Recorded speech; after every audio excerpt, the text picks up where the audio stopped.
বিয়ের পরে মেয়েদের শ্বশুরবাড়ি হচ্ছে সব কিছু। নিজের শরীর অসুস্থ হলেও সেদিকে খেয়াল নেই। শ্বশুরবাড়ির সবাইকে সব কাজকর্ম করে রান্নাবান্না করে খাওয়াতে হবে, এটাই মেয়েদের চিন্তা থাকে।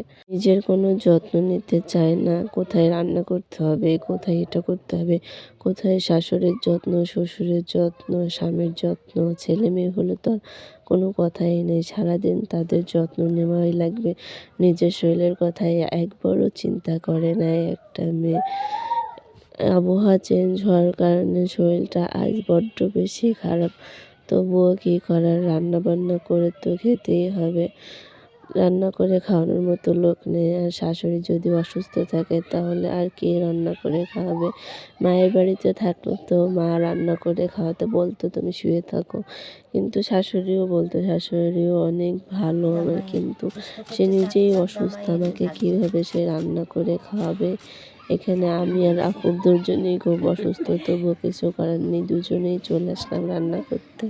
অসুস্থতার মধ্যেও দুজনে হাসি খুশিভাবে রান্নাবান্না করে শেষ করে সব কাজকর্ম করে সবাইকে খেতে দেওয়ার মধ্যে নিজের সুস্থতা খুঁজে পাওয়া যায়। এখানে যে আপু উস্তা কাটছে, উস্তা ভাজি করবে, আর হচ্ছে সিম দিয়ে, মূলা দিয়ে, টমেটো দিয়ে রান্না করবে।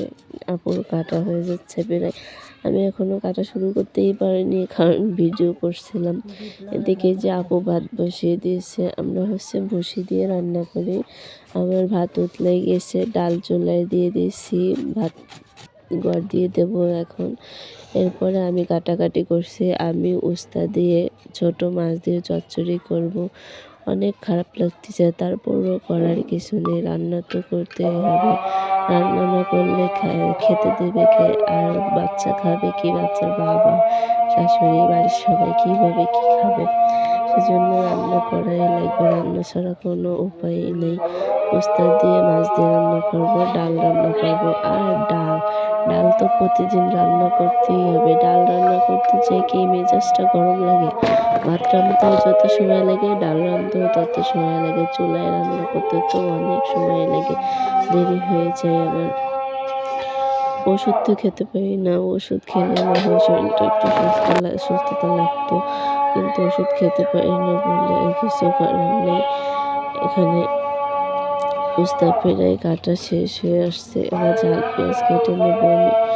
আপুকে আবার একটু আলু কুচিয়ে দিচ্ছিলাম, সে তো আলু কাটতেই পারে না। এখানে যে মাছকে ডিজাইন করছিলাম, মাছ ভাজি করবো, সেই জন্য সবাই দোয়া করবেন যেন শরীরটা তাড়াতাড়ি সুস্থ হয়ে যায়।